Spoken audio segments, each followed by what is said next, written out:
Every year, right around this time, at the beginning of August, I see so many Florida gardeners make the exact same mistake. That is, they look outside, they feel the heat, it is thick, the air is heavy, and they think it's way too dang hot to be gardening right now.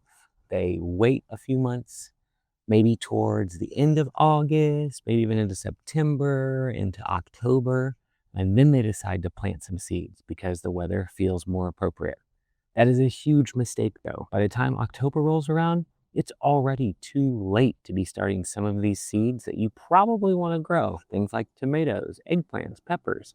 It's a little too late for those things because the thing that determines whether you have a successful fall harvest is something you do right now in this month of August, not in September, not in October, what we do right now. I've been gardening through many of Florida Augusts and I've made almost every mistake that you can think of. Some of them cost me my entire fall harvest. So today I'm going to give you the exact checklist that I use every August to make sure that I have a successful fall harvest. What to plant and when to plant it, as well as a general to-do checklist for all parts of the state. So let's go ahead and dive in, break down each part of the state, north, central, and south. I'll tell you exactly what you should be planting directly into your garden, as well as starting transplants. So let's go ahead and talk about that. Oh, but before we do that, if you have any confusion at all about what zone you might be in, because the map is not as simple as it seems, I actually just did a video. I'll link it up here somewhere. Feel free to check it out. It's a short video. It just really lets you know exactly what zone you're in, north, central, or south. So let's start by talking about North Florida, because you guys right now have the biggest planting list of anybody else in the state. Right now, you probably still have okra, cowpeas, sweet potatoes, maybe some tomatoes or melons even finishing, perhaps. Go ahead and let those finish, but they are definitely on their way out here pretty soon. So what you could be replacing them with instead, directly into your bed right now, you can direct sow these seeds: beans, cucumbers, pumpkins, squash, another round of watermelons. You can even direct sow things like mustard, collards, and turnips, but you want to wait till the end of the month for those last three. Those guys do prefer cooler days, so wait till the mornings have that little crisp of freshness to them. Don't plant them in the beginning of August. And again, that is for mustard, collards, and turnips. But what you should be starting as seeds, as transplants right now, so in 72 cell trays or soil blocks or however you start your seeds, you can definitely start tomatoes, peppers, eggplant, even broccoli, cauliflower, and cabbage. But again, those guys, broccoli, cauliflower, cabbage, I would wait towards the end of the month to get those started. But that's a pretty big list. You can plant almost anything that you want. And this includes herbs as well. And that's for you gardeners up in North Florida. That's zones like 8B and 9A. Okay, so let's talk about Central Florida. Central Florida, really, I classify that as like zone 9B. It's definitely a balancing act. You probably also have pretty similar things getting ready to finish in your garden when you compare it to North Florida. So things like okra, cowpeas, sweet potatoes, probably some tomatoes and some melons getting ready to go out. But that fall push, it's definitely starting. So Central Florida, what can you be direct sowing in your garden in this month of August? Corn, beans, another round of okra if you wanted it, peas, pumpkins, squash, watermelon. You can even still grow some tropical greens as well. Malabar spinach, Ethiopian kale. Those are good things to be planting directly into your garden right now. But what should you be starting as transplants in your cell trays or soil blocks? Tomatoes, peppers, and eggplant. Get those going now. You will have a huge fall harvest of those things if you start these seeds a little bit early. Okay, let's now talk about South Florida's planting list. We are in peak heat. That's technically the zone I am in. Right now I'm in the Apollo Beach Community Garden. We are on that western coastal side, really close to the central part of the state, but really since we're so close to the water, we fall into the southern Florida planting zone. So peak heat, peak humidity, peak rainy season. You could see behind me, we just had a downpour earlier this morning. What can we be direct sowing into our garden right now in South Florida. Those are things like cantaloupe, okra, southern peas, pumpkin, watermelon, Malabar spinach, Ethiopian kale, perpetual chard, Egyptian spinach. Again, these tropical leafy greens we could be putting in. You could also probably get by with some beans. They might start slow, but they will definitely start to flourish towards the end of the month. But same thing, starting transplants, just like every other part of the state. Uh, Eggplant, peppers, and tomatoes. I'm starting trays of all of those right now. I'm going to try a couple of different tomatoes that I personally haven't grown, but I've seen great success from other gardeners here in the community garden. One that I'm really excited about is the Champion 2 tomato. It is an F1 hybrid. I know some people don't like hybrids because they don't produce true to seed, but it is very extremely disease and pest resistant. So it's known for being resistant to lots of wilts, tobacco mosaic virus, nematode resistance. So I'm pretty excited to give this one a go. Champion 2, if you've never heard of it, look it up. I think you'll be surprised. Okay, so now we know exactly what we should be planting in August for each part of the state. Let's just talk about our general to-dos in this month of August. And really, it starts like you could do this pretty much any month, but August is really an important month for the upcoming fall season because fall is our biggest growing season here in Florida, and that is preparing our beds. Let's focus on soil health. And for me, this really starts actually a couple of months ago, but that is planting cover crops. That's sun hemp, that's sorghum, that's pigeon pea. I actually planted a new one this year called groundnut. I actually just planted this in my bed right now. So none of them have popped up yet, but I'm really excited to give that a go. It's a nitrogen fixer that is actually also edible. So looks really cool. And these are all chop and drops. So you let them grow a foot, 2 foot tall, chop them down, just add them back to your bed, and then layer a nice layer of compost over top of it. Even unfinished compost is fine. That's what I've done before. But one note on compost is it is really worth it to invest some time to find a local supplier.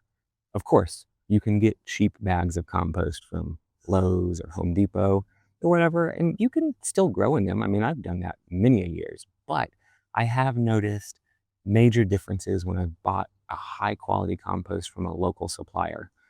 Here in the Apollo Beach Community Garden, we just got a big shipment in from a company called Big Earth, and the compost is really, really nice. It is just super dark, and it leaves your hands just covered in this like really fine, silty layer of just darkness. You can just tell that soil is rich with life.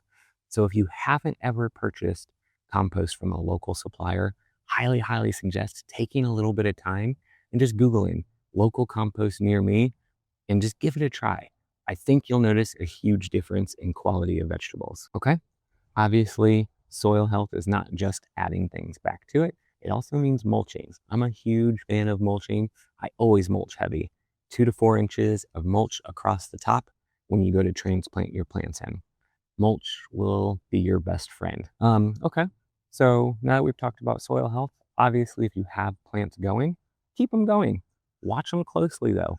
Don't just trust Mother Nature to water them for you. I have made this mistake before.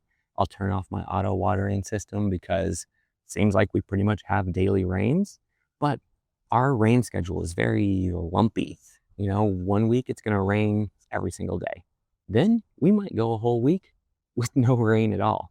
And I have made that mistake of thinking we got rain for a week straight. My soil can probably take a couple of days with no rain. Don't trust it. Always go out and check your soil. Keep your plants alive that are thriving right now. You want to get a harvest off of them. So watch the watering. Okay. Another thing that's really big right now is pests and diseases. This high heat, this high humidity, it is a pest buffet. Okay, so you need to be checking undersides of your leaves almost daily. You're going to see lots of spider mites, white flies, aphids. Those are the big pests right now. Check underneath your leaves. Take care of them early. Don't let them get out of hand. It is way easier to catch them before an infestation happens. And I always like to just take my thumb and squish them, but you could always just take a jet of water, spray them off. That way you're not using any chemicals or anything like that. And it's really easy to handle it that way before they get out of hand. You could always use neem oil though, if you need to use a spray. And I always just encourage to put some flowers and herbs in your garden beds, always. It helps with beneficial insects, which makes your life easier. Another thing that's really gonna help during this time of heavy air and humidity is making sure your plants have good airflow between them. I seem to constantly make the mistake of thinking I can grow way too many things in my garden bed, and pruning some things back to make sure they have enough airflow is going to help with disease as well. So don't be afraid to prune some of your plants. Make sure there's good airflow between there. That is also going to make your life a lot easier. Okay, we're almost done here. We just got a few more tips to help you survive August. And one of those is shade cloth, especially if you're putting young plants into your bed in the month of August. Get a 30 or 50% shade cloth, drape it over newly transplanted herbs or tomatoes. Anything that you're putting into your bed will benefit from just a little bit of shade in there, especially during the peak of the afternoon. Also, if you're growing in containers, you might have to water multiple times during the day, 2 to 3 times even, maybe, depending on the type of container and where they're at. If you are using those plastic black pots or terracotta pots and they are in full sun, you're going to have to water those things multiple times in a day. So check them always. Don't just think once in the morning is enough. Again, talking about airflow and really mildew prevention, this is especially important for melons, squash, cucumbers, those kind of things. They are very susceptible to mildew and fungus. It is worth it to spray before you even see this arrive. You can use a copper fungicide. I've heard of people using like a baking soda mixture or even a milk and water mixture, which is kind of crazy. I've used it before and it seems to have helped actually. So maybe if you haven't tried milk and water, give it a go. But mildew prevention is definitely top on the list if you are growing things like melons, cantaloupe, watermelon, squash, cucumbers. Keep an eye out for that. That has killed more of those plants than anything else for me is mildew. Okay, and then one last tip before we wrap this up, and that is the sun is getting ready to move. So if you haven't paid attention to how sun moves throughout your garden bed, now is the time to do it. Because as we go later in the year, the fall sun is at a slightly different angle. And when I say slightly, it can be a big slightly different angle. Sun moves quite a bit. And that is something that's gotten me before, especially when setting up brand new garden beds. If I haven't paid attention to the sun's movement, I could build these garden beds in the beginning to late spring. It's in full sun, but by the time the fall season rolls around, where we can grow almost anything in the state of Florida, that bed could be in full shade. So pay attention to the sun, take some pictures throughout the day. Do it on the beginning of the month, the end of each month. If you have pictures in your little garden journal, you can then see how sun is falling at different times in the day. So highly suggest making a mental note of your space and how the sun moves and where shade falls at different times during the year. It's really going to help you. Okay, so I think we have everything kind of talked about for the month of August. August is a really busy month for Florida gardeners. And if you don't know what you want to grow, I'll put a link to a description, or I'll put a link to a pack of seeds that I built specifically for Florida gardeners in the fall season.